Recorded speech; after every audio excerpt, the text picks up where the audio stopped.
안녕하세요, 가가이 구독자 여러분. 경포대까지 왔는데요.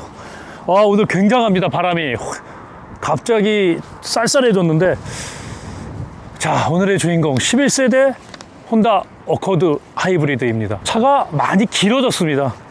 전작에 비해서 무려 65mm가 길어졌는데, 나머지 제원은 거의 똑같습니다. 높이나 전폭이나 이런 건 변하지 않고 차 길어졌다. 그리고 약간 패스트백에서 오히려 정통 세단에 더 맞는 비율로 나왔는데, 자, 디자인 어떻게 바뀌었는지 얘기를 한번 해보도록 하겠습니다.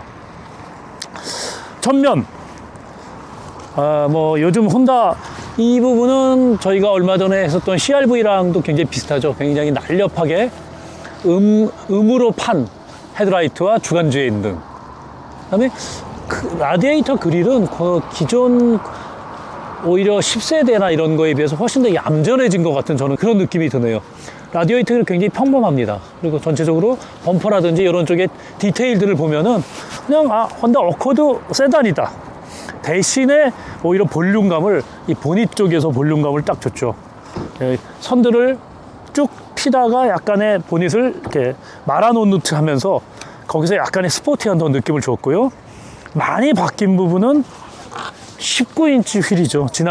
기존 10세대는 17인치까지 17인치를 썼었는데, 이번에는 아예 19인치 최고 트림으로 나왔습니다. 그래서 휠이 19인치로 오면서 휠 디자인이 특이한 것보단 차가 단단해지고 뭔가 확 튀어나갈 것 같은 전체적인 휠하우스와 딱 맞는 사이즈입니다. 대신에 19인치로 오다 보니까 역시 조금 승차감에 손해가 있는데, 저희가 타봤더니 확실히 단단하다는 그런 느낌을 받았거든요. 사이드 프로포션은 그냥 전형적인 혼다 세단, 오버행도 상당히 길죠. 상당히 길게 튀어나오면서 물론 라운드하게 말아서 짧아 보이게 하는 그 느낌은 있지만, 위로 살짝 올라가다가 약간 뭉개지는 그런 선들, 그리고 전형적인 아우디라든지 BMW들 다 많이 쓰는 긴 직선 하나로 상단을 쫙 이었습니다. 끝까지. 정말 이번엔 하나의 틈도 없이 끝까지 이었네요. 그래서 날렵한 느낌을 보여주는, 좀 차가 길어졌다. 그러니까 프론트 오버행, 리어 오버행이 좀 길어졌다는 거 빼고는 크게 변화하진 않았습니다. 휠 베이스도 같은데요. 실내는 2cm 정도, 특히 그 2열 시트가 넓어졌습니다. 그건 이따가 저희가 앉아보면서 얘기를 할 텐데, 차체가 길어진 거에 비해서는 실내 공간이 크게 변하진 않았다. 대신 2열이 좀 넓어졌다. 그렇게 말씀드릴 수 있을 것 같네요. 오히려 이런 후면 내려오는, 트렁크 리드까지 내려오는 이런 패스트백 느낌은 10세대가 훨씬 강합니다. 오히려 11세대로 오면서 조금 더 단정해지고 스포티보다는 정통 세단에 조금 더 맞는 그런 비율이라고 저는 그렇게 느껴지네요. 자, 후면은 혼다 마크가, 엠블럼이 그렇게 생각보다 크지 않게 가운데 자리 잡고 있고, 가장 큰 특징은 리어 램프죠. 리어 램프를 끝까지 이을 뻔했지만 혼다 이 엠블럼이 가운데 딱 자리 잡으면서 뒤에서 봤을 때 굉장히 나름대로 스포티한 느낌, 그 다음에 어코드다, 딱 그 느낌을 딱 주기 좋습니다. 그리고 지난번 5-3 때도 제가 얘기를 했었는데, 이 부분도 전작에 비해서는 조금 더 두툼한 느낌이다. 뒤에서 쫓아가다 보면 엉덩이가 빵빵하다, 그 느낌이 느껴지네요. 5-3는 정말 이게 엄청나게 두꺼워졌고요. 전기차까지 같이 쓰는 것 때문에 하이브리드 최고 트림을 얘기하는 하이브리드 투어링 이런 엠블럼이 달려있고, 리어 램프가 조금 더 날렵해지고 잘 다듬었다. 이 부분은 굉장히 인상적이네요. 뭔가 이렇게 손가락 매니큐어 바른 손톱으로 이렇게 긁어놓은 것 같은 느낌도 있지만 꽤 깔끔합니다. 그리고 어코드만의 특징을 보여주는, 다른 차에서 보기 드문 요소라고 얘기 드릴 수 있겠네요. 뒤에서 봤을 때 어코드 전작에 비해서 훨씬 차가 단단해지고 좀 더 커지고 그런 느낌을 확실히 주네요. 트렁크는 아쉽게도 전동 트렁크는 아닙니다만 공간 굉장히 넓습니다. 혼다 특징답게 이런 마무리들이 전형적인 대중차들을 보여주고 있지만, 이것도 이미 요즘 현대기아에서도 많이 쓰죠. 당겨서 2열 시트를 접을 수 있는 폴딩 기능인데, 그냥 그대로 누드 상태로 다 노출을 시켜놨습니다. 보통 여기에 이제 이렇게 봉 같은 거로 감싸기도 하는데, 혼다가 역시 그런 부분까지는 잘 안 하네요. 그냥 평범한 정말 평범한 흡음재로 마무리를 했고, 트렁크 공간 굉장히 넓어졌다. 65mm 길어진 효과로 넓어졌다. 그렇게 말씀을 드릴 수 있겠네요. 뭐 이렇게 펑처 키트라든지 아래 단에도 공간을 둬서 뭐 요긴하게 쓸 수 있는 뭐 신발을 놓을 수도 있을 것 같고, 이런 부분들은 혼다만의 또 독특한 아이디어를 보여주네요. 5,340만 원을 감안하면 좀 파워 전동 트렁크가 있었으면 어땠을까, 그렇게 생각도 듭니다. 자, 이번엔 2열에 타서 얼마만큼 2cm가 실내가 넓어졌다고 했는데 휠베이스는 같지만 타보도록 하겠습니다.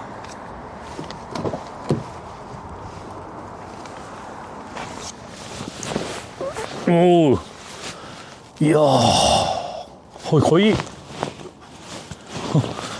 무릎 공간은 뭐 3개가 넉넉하네요. 허리를 제가 178cm인데 허리를 펴고 딱 앉으면 손바닥 하나 정도, 여기 그 2열 머리 닿는 공간 두 군데를 파놔서 머리 공간을 잘 만들었네요. 이건 참 혼다의 그 패키징 기술을 칭찬해 줄 부분인 것 같아요. 그리고 방석의 길이도 꽤 짧지 않습니다. 뭐 적당히 긴 수준이고, 2cm 정도를 시트를 뒤로 뺐기 때문에 전작보다는 차의 그 공간의 느낌이 확 커진 것 같아요.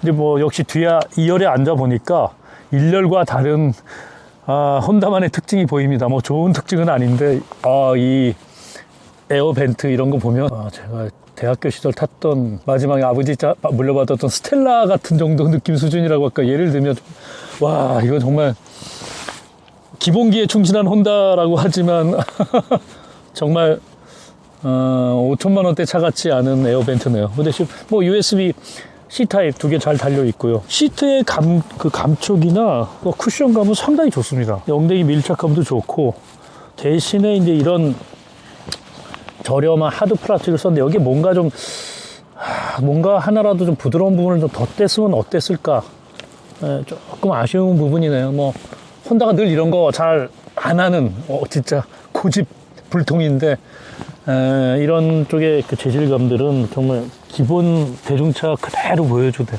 대신 손으로 이렇게 닿는 부분, 이런 쪽은 아주 부드러운 가죽에 스티치까지 넣어서 고급스럽게 마무리를 했습니다. 전반적으로 고급스럽다 뭐 그런 느낌으로는 다가오지 않네요. 자, 이제 1열 넘어가서 운전석은 상당히 마음에 들던데,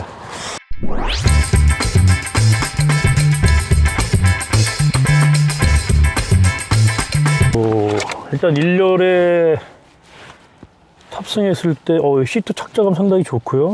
허리 지지대 있고, 사이드 볼스터 아주 훌륭한 재질감 굉장히 좋습니다. 시트의 재질감이나 이런 거 되게 좋고, 감촉도 굉장히 좋고, 열선 통풍 달려있고, 열선 핸들이 있고, 그냥 정말 딱 기본이에요. 기본. 이건 혼다가 늘 쓰는, 우측에는 혼다 센싱, 좌측에 이제 오디오 등등을 조절하는 기능, 그 다음에 그렇게 비싸 보이지 않는 혼다 엠블럼이 한가운데 자리 잡고 있고요.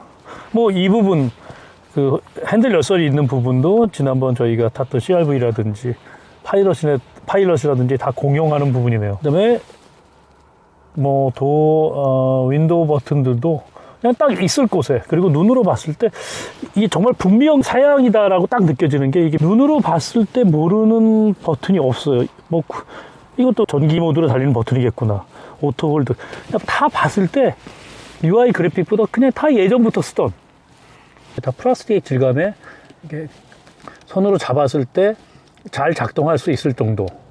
근데 이게 작동 감각이 그렇게 고급스럽냐, 그렇지도 않습니다. 그냥 뭐 말 그대로 이 통풍구 같은 거 돌릴 때도 이 느낌이 그렇게 그냥 전형적인 대중차 느낌이에요. 송풍구는 제가 시승하면서도 정말 너무 좋았던, 딱 떨어지고 작동하는 감각이 굉장히 고급스럽니다. 이 부분 참 잘했다고 생각이 들어요.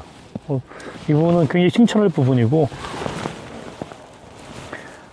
뭐 용으로 싹 감싼 부분 없는 전형적인 대중차 어코드의 센터 콘솔, 뭐 그냥 크기도 적당한 수준입니다. 하지만 이렇게 손으로 만져지는 부분들은 CRV 때도 느꼈지만 상당히 질 좋은 가죽과 우레탄을 썼고요. 그 이외에는 센터 디스플레이 이쪽 부분은 굉장히 고급스러워졌네요. 기존 모델에 비해서. 시인성도 무지무지 좋고요. 뭐 터치가 되게 재밌습니다. 이 삐직삐직하는 소리가 나는 이 터치 부분이, 그러니까 반응이 소리와 함께 좀 독특한 소리와 함께 나는데 반응 속도도 굉장히 빠르고 그 UI라든지 이런 쪽 굉장히 좋네요. 그리고 손으로 딱 거의 닿을 수 있는 쪽에 조작을 할 수 있는 그 버튼들을 달아놨고요. 스크린을 분할을 해놨는데 운전하면서도 조작할 때도 큰 문제가 없습니다. 이게 보통은 이제 멀면은 안전 운행에 방해가 되기 때문에 이렇게 약간 운전석 쪽으로 숙여 놓는데, 혼다는 뭐 그렇게까지는 하진 않았는데 끝에 쪽에는 거의 터치할 게 별로 없는 그런 형태로 만들어 놨네요. 버튼식이었죠. 전자식 버튼식 변속 레버를 달았었는데 이번엔 혼다가 다시 변속 레버를 기계식으로 회귀를 했습니다. CRV에서 쓰는 것과 똑같은 기계식. 뭐 장점이 확실히 있습니다. 전자식에 비해서 늘 써왔던 거 익숙하고 조작의 그 오조작 뭐 이런 부분들이 없는 가장 심플한 구조죠.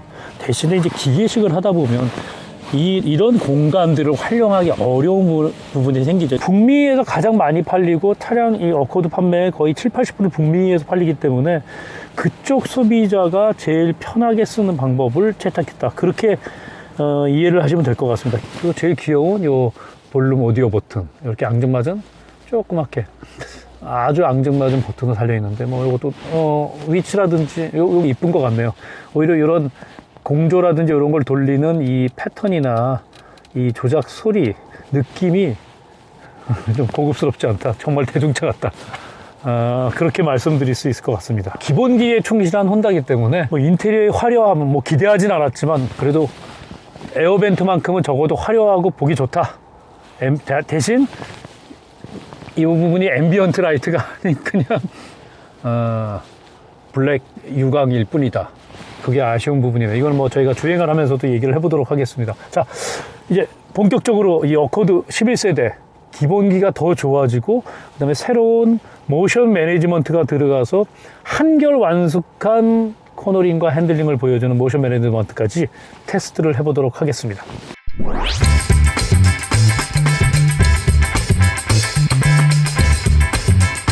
자, 저희 11세대 혼다 어코드 하이브리드 이제 본격 시승을 시작했는데요. 이제 잠깐 타본 결과는 차가 생각보다 굉장히 단단해졌네요.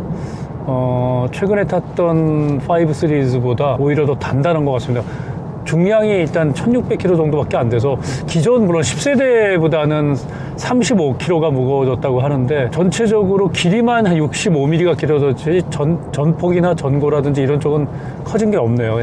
약간 이제 뒤에 2열만 트렁크랑 2열만 조금 더 넓어졌는데 9인치를 더군다나 달아서 그런지 승차감은 상당히 단단합니다. 뭐 혼다 어코드의 특성이죠. 어코드가 물렁했던 적은 없으니까 어코드의 특성만큼 단단한 그런 느낌이고요. 역시 단단하다 보니까 역시 이제 코너링이나 핸들링에서 상당한 우위가 있는데, 정말 뭐 여러 번 제가 얘기도 했었지만 저렴한 대중차로서 만날 수 있는 BMW 5 시리즈다. 딱 그 느낌입니다. 오히려 얼마 전에 나왔던 그 7세대 5 시리즈 더 서스펜션 세팅이나 이런 쪽이 더 단단한 그런 느낌이네요. 근데 되게 놀랐던 점은 치가 상당히 좋아요. 거의 뭐 한 120, 30 정도까지는 노면이 조금 거친 데서 약간 노면이 올라오는 거 빼고는 MVH 상당히 좋습니다. 140, 한 150 넘어가고 나니 약간 이제 풍절음들이 조금 거세게 올라오는데, 오늘 뭐 거의 190km 한 개까지 한번 뭐 좋은 가을 날씨에 좋은 길이라 밟아봤는데 주행 성능은 굉장히 안정적이에요. 노면이랑 대화도 잘하고 있고 바퀴가 노면의 정보도 잘 전달하는데 이제 풍절음이 굉장히 거세게 올라오더라고요. 그거 이외에는 역시 어코드다. 고속에서도 쫙 차가 붙어서 가는 그 느낌 그대로. 요런 이제 방지턱을 넘을 때는 뒤에 타신 분들이 조금 충격이 올 수 있는 그런 정도의 서스펜션 세팅이라고 생각이 됩니다. 10세대와 뭐 서스펜션이 바뀐 것도 전혀 없고, 사실상 차가 길어지고 엔터테인먼트를 강화하고 그다음에 인테리어가 조금 고급스러워진 거 빼고는 크게 변화하지 않은, 파워트레인도 같습니다. 실질적으로 같기 때문에 11세대라고 했는데 역시 이제 커넥티비티, 실내 고급스러움, 이제 길이를 좀 더 늘리면서, 그리고 오히려 패스트백 디자인 스타일은 전 10세대가 훨씬 더 뒤에가 트렁크 리드까지 쫙 누워서 패스트백 느낌이 나고요. 이제는 좀 얘는 좀 조금 길어지면서 그 느낌 많이 죽었네요. 근데 지금 앞에 저희 같은 시승하는 동료가 타고 있는 차가 보이는데 전체적으로 엉덩이가 빵빵합니다. 팡팡해서 트렁크 리드도 상당 부분 올라와 있고 트렁크 공간 굉장히 좋아졌거든요. 전 세대에 비해서는 이제 조금 더 정통 세단의 느낌이 강해지고 트렁크 공간도 키웠던 그렇게 진화를 했다고 해야 될까요? 아니면 그게 그냥 세단의 스타일에 더 가까워졌다고 얘기를 해야 될까요? 그런 부분들에 좀 차이점이 있네요. 혼다가 오랜만에 이 센터 디스플레이 이런 거 굉장히 잘한 것 같아요.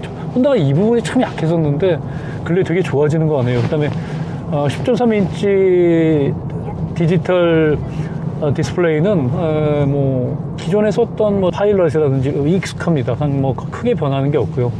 화면이 뭐 크게 바뀌고 이런 것들이 없는데 이제 드라이빙 모드를 놓을 때마다 조금씩 컬러나 그런 정도들이 바뀔 정도입니다. 근데 굉장히 그 HUD랑 연동해서 깔끔하게 화려한 건 전혀 없어요. 혼다 아시잖아요. 화려하지 않잖아요. 기본기 되게 중요하고 좋은 말로 하면 기본기 중요한 거고 화려한 거를 싫어한다기보다 못하는 회사라고 저는 생각이 드는데 필요한 정보만 정말 깔끔하게 전달하는 부분. 그 다음에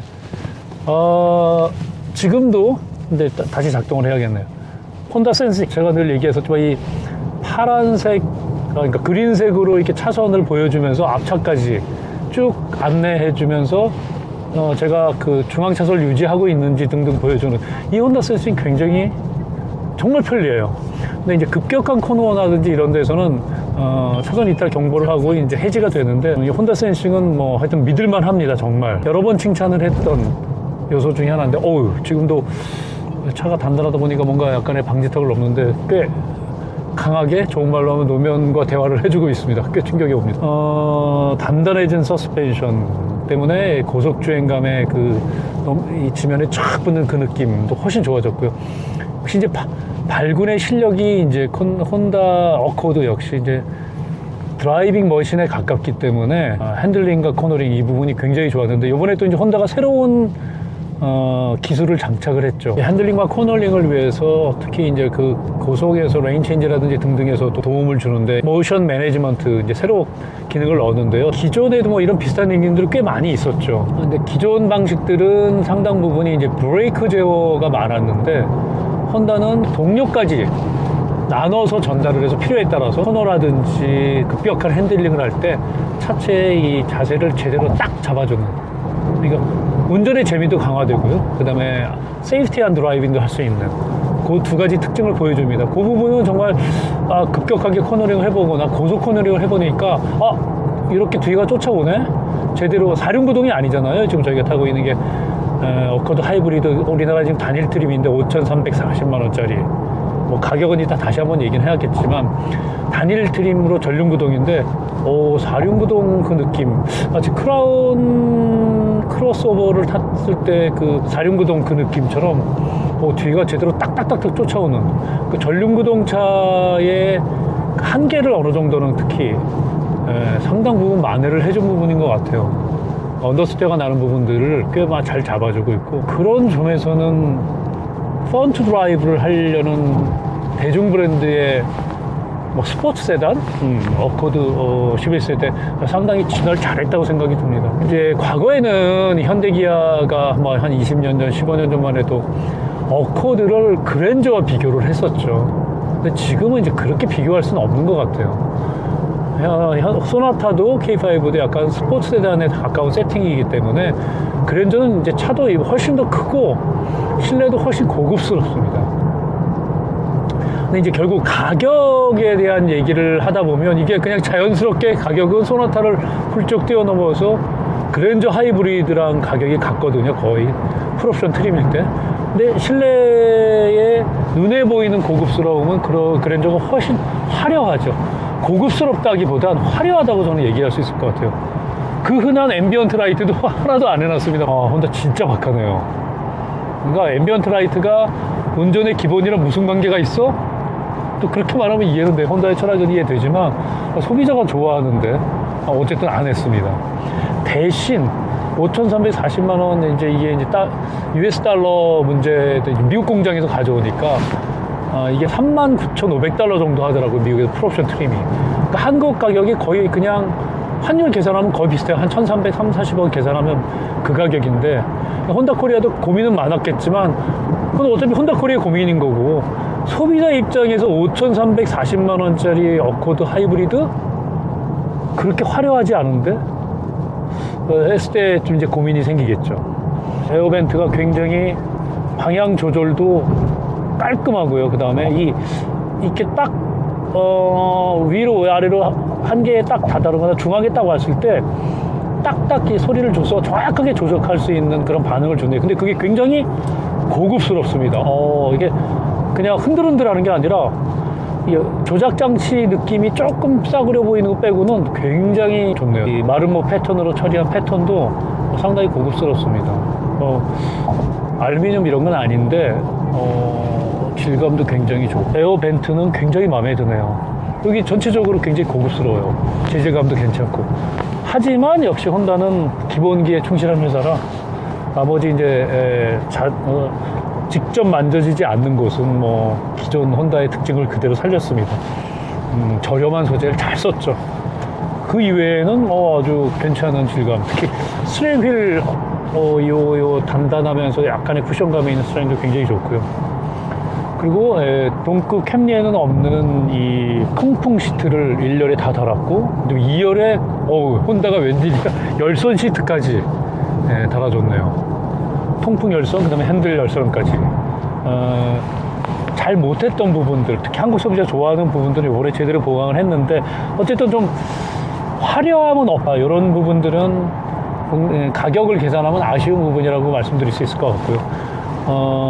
혼다 하이브리드 10세대 때부터 썼던 건데, 이 하이브리드 시스템이 좀 특이하죠. 이 모터 두 개를 다는데 직병렬인데, 그 큰 모터, 제대로 출력을 주는 모터, 그 출력 하나가 최대 출력입니다. 그러니까 보통 하이브리드는 합산 출력이잖아요. 시스템 출력이라고 해서 모터와 엔진을 합해주는, 정말 얘는 그 엔진 출력일 때는 바이패스에 모터 출력을 사용하지 않고 바이패스 하면서 한 90에서 110km 정도 달리면 딱 그 엔진만 가지고 147마력을 내는 엔진 2.0 애킨슨 엔진으로만 구동을 합니다. 그래서 이제 연비 운전을 하게 도와주는데요. 그럼 물론 그렇게 하면서도 중간중간에 이제 엔진이 충전도 하고, 정속 그 대신 110에서 제가 딱 밟으니까 바로 모터가 개입을 하더라고요. 그래서 혼다는 이제 하이브리드가 세 가지 모드가 있는 거죠. 출발하고 가속할 때 EV 모드, 그냥 출발하면 바로 EV 모드가 악셀을 좀 깊게 밟으면 엔진이 시동을 걸면서 엔진이 그때는 배터리에 충전을 해주면서 그 또 다른 작은 모터가 이제 제너레이터 기능을 하는 모터인데, 회생제동이랑 그거 같이 구동을 하면서 큰 모터가 84마력의 출력을 전달하고, 나머지 작은 모터는 제너레이터의 기능을 하면서 충전을 통해서 모터 출력을 최대로 끌어올리는, 그리고 그게 이제 하이브리드 모드죠. 그 다음에 세 번째, 정속 주행, 크루징 할 때는 엔진 모드만 씁니다. 그때는 모터에 출력이 더해지는 게 없습니다. 한 80에서 110 정도 사이. 110 이후에서 딱 밟으니까 바로 그 말씀드린 대로 모터 구동이 딱 들어오더라고요. 모터가 딱 개입을 해가지고 모터의 출력으로 달리는데, 그런 장단점이 확실히 있죠. 이게 연비 세팅에 유리한 거냐. 일단 국내에서는 인증 연비가 한 1km 정도 현재 떨어지는데요. 그 이유 중에 하나가 바이패스 하는 부분도 있는 부분인 것 같아요. 그러니까 철저하게 모터 출력만 상당 부분 쓰고 있기 때문에 오히려 이제 소나타 하이브리드보다, 캠리보다 연비는 조금 나빠졌더라고요. 하지만 놀랐던 건 아까 제가 이 60에서 70으로 정속 주행하니까 연비가 막 28km 나와서 처음에 18을 잘못 봤나? 깜짝 놀랐는데 28, 27 막 이렇게 나오더라고요. 그 정도로 주행을 하면 시내에서. 그러니까 고속 주행을 하면 역시 이제 하이브리드 차의 제일 단점이 고속 주행인데, 140 넘어가니까 연비가 툭툭툭 떨어지고요. 전체적으로는 가장 큰 특징은 이질감이 굉장히 적다는 부분이에요. 대부분 모터 출력을 사용을 하기 때문에 엔진과 클러치가 같이 붙어서 엔진 출력도 더했다, 모터도 같이 더해졌다 하는 그런 도요타 하이브리드에 비하면 이질감은 상당히 덜합니다. 그리고 NVH에서도 꽤 우위가 있고요. 저는 그 점은, 그런 이질감에 대해서는 저는 혼다 하이브리드가 훨씬 좋다고 생각을 하거든요.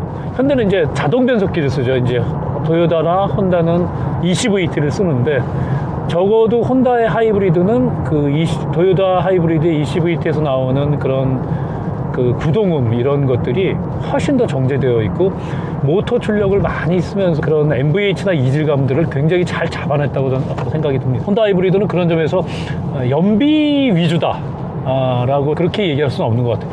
연비 위주라면 오히려 클러치를 더 붙여 써서 같이 쓰는 게 맞는데 딱 분리를 해서 아예 그냥 정석 주행할 때만 그런 점에서는 뭐 혼다가 확실하게 자기 색깔을 낸 것 같아요. 적어도 특히 미국 소비자가 싫어하는 그런 하이브리드 이질감 많이 줄였고 그런 점에서는 장점이 있네요.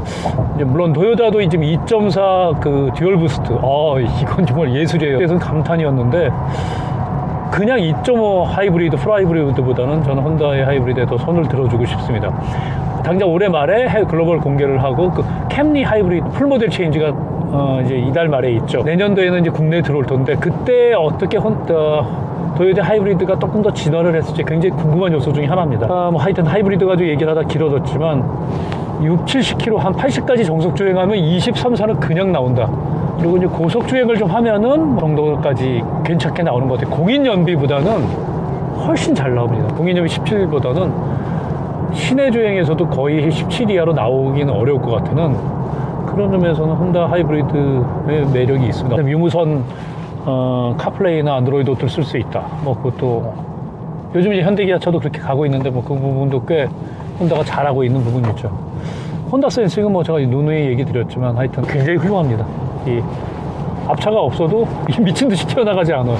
저는 이 부분도 굉장히 마음에 드는 부분이고 변속기 밑에는 이제 50km까지는 전기 모터로만 갈 수 있는 그 E 변환 스위치가 있고요. 나머지 그 바로 위에 이제 드라이브 모드 4가지로 바꿀 수 있죠. 이콘, 그 다음에 노멀, 스포츠, 인디비주얼인데 스포츠로 바꾸면 차 특성이 확 바뀌어요. 엔진음이랑 굉장히 강하게 올라오면서 CVT의 그 왱하는 그 느낌하고도 다릅니다. 굉장히 변속이 빠릿빠릿해지고 출력이 쫙 증가하는 걸 근데 탁 느낄 수 있게 그 확실한 차이를 둔 거 역시 혼다다운 부분이 있는 것 같아요. 혼다도 이렇게 좋은 시트를 쓰는구나 참 할 정도로 지금 굉장히 좋고요. 사이드 볼스터를 뭐 조절하는 기능은 없지만 사이드 볼스터 굉장히 편합니다. 뭐 2열도 성인 2명이 충분히 넉넉하게 탈 수 있게 만들어요. 북미 소비자가 편안하게 탈 수 있고 스위치도 큼직큼직하고 눈으로 봐도 뭐든지 다 알고 있고 그렇게 복잡한 과감한 미래를 보여준 뭔가 그런 것들은 과감하게 생략을 했다. 그리고 기본기에 충실하다고 보니까 이렇게 옛날에 보는 것 같은 이 작은 썬루프를 달아놨네요. 전 이거 있으나 마나하다고 생각이 드는데 이건 돈 주고 옵션으로 하라 그러면 저는 과감하게 안 할 것 같습니다. 친환경 인증을 받아서 뭐 하이브리드라 그래서 이종 적용의 인증을 받아서 이제 세제 때 140만 원 가능하고 공영 주차장 할인이라든지 이제 공항 주차장 할인 이런 것들이 되는데 저도 저희 그 유튜브 보고 댓글 달아주신 구독자분 때문에 알았는데 CRV 4륜구동이 친환경차 인증을 못 받았어요. 그러니까 이전 소렌토 4륜구동이랑 똑같이 14부터가 가능한데 그게 안 돼서 친환경 인증을 못 받았더라고요. 저공해차 인증을. 그래서 좀 전륜구동을 기다리는 소비자들이 꽤 있다. 뭐 혼다도 이제 고민을 하고 있는 것 같아요. 이제 CRV도 전륜구동을 내놓을 고민을 하고 있는 것 같은데 그것도 하이브리드 같은 파워트레인을 쓰고 있는데 4륜구동이기 때문에 못 받았기 때문에 이제 그 얘기를 말씀드린 부분이고요. 전체적으로 하여튼 프론트 드라이빙, 핸들링 이런 부분에선 어코드 동급 세단 중에 오히려 저는 캠리보다 최근에는 소나타가 훨씬 더 그런 서스펜션도 단단하고 그런 드라이빙 머신 개념으로도 훨씬 더 많이 진화를 한 것 같고요. 그런 점에선 혼다가 가장 앞서 있다고 생각이 드네요. 그 다음에 이제 이 노면 소음이 하여튼 전체적인 잡소리나 이런 거를 완벽하게 걸러냈다면 노면 소음은 꽤 들어오는 편입니다. 특히 도로 상황이 좀 안 좋을 때는 노면 소음들이 꽤 들어오는, 특히 100km 넘어가고 한 140에서는 노면 소음 꽤 많이 들어오고, 하여튼 5,340만 원 가격을 계산했을 때 앰비언트 라이어트도 없는 부분이라 뭐 이런 부분들, 썬루프 뭐 등등 그런 것들은 확실한 아쉬움입니다. 분명한 아쉬움도 존재하는 가격을 계산하면 5,340만 원의 가격을 어떻게 이해할 것인가, 저는 이해 못할 것 같습니다. 저는 적어도 이해를 못할 것 같은데 캠리보다 한 800만 원 정도 비싼데 그 부분까지 고민을 한다면은 소나타보다는 거의 한 1,000만 원 이상 비싸죠. 그게 숫자가 얼마나 볼륨이 될까에 대해서는 조금 갸우뚱해지네요. 대신에 이제 그런 주행 질감, 스포츠 드라이빙이 가능한 주행 질감, 뭐 이 부분은 혼다를 충분히 잘했다라 북돋아줄 수 있는 부분인데요. 이제 이런 부분들은 많이 좀 실망하실 것 같아요. 자, 저희가 11세대 어코드 하이브리드 단점을 가지고 여러 가지 논의를 했는데요. 이 좋은 주행 질감, 이 단단하면서 딱 이 아주 핸들링에 기분 좋게 탁탁탁 차가 받아주는 전륜구동인데도 불구하고 뒷바퀴가 착착착착 사륜구동처럼 쫓아와주는 그 느낌. 그건 정말 혼다다움이라고 정말 칭찬할 요소지만 가격을 계산했을 때 아쉬운 부분들이 몇 가지 보인다고 말씀을 드렸었습니다. 5,340만 원 가격, 미국에서 공장에서 가져오기 때문에 39,500달러 가격을 계산하면 혼다 코리아가 참 애를 써서 가격을 맞췄는데 소비자가 그 가격을 어떻게 받아들일 것인가 고민스러운 부분이라고 생각이 들고요. 뭐 하나 정도 낮은 트림? 조금 하나 정도 낮은 트림? 그리고 또 통풍 시트 뺐다고 난리겠죠. 하여튼 그런 하나 정도 낮은 트림으로 5천만 원대 초반이나 4천 후반 정도의 하이브리드 트림이 있다면은 좀 좋지 않았을까 그런 생각도 해보고요. 적어도 잘 달리고 잘 돌고 잘 서는 그 기본기에 대해서만 논한다면 혼다가 꽤 종이 한 장이 아니라 꽤 차이가 있는 1등이다 그렇게 말씀드릴 수는 있겠네요. 대신 그 부분 이외에 종합적인 면을 고려했을 때는 설득하기 좀 어려운 요소라고 생각이 듭니다. 우리 구독자분들도 봤을 때 야, 그 정도 폰트 드라이브 재밌으면 한 700~800만 원 더 쓸 수 있는 거 아니야? 그 다음에 하이브리드 질감 그렇게 좋다며 라고 생각하실 부분도 일부는 있을 것 같아요. 근데 그게 머저리티는 아닐 거다 그렇게 생각이 듭니다. 진화는 역시 11세대로 오면서 꽤 많이 진화를 했습니다. 이 커넥티비티 이런 부분들, 그리고 하이브리드도 조금 더 기존 세대 거를 그대로 썼지만 잘 다듬었고요. 하지만 가격에 대한 고민들은 점점점 그렇게 남길 수 있을 것 같습니다. 자, 우리 구독자 여러분 시청해 주셔서 감사합니다.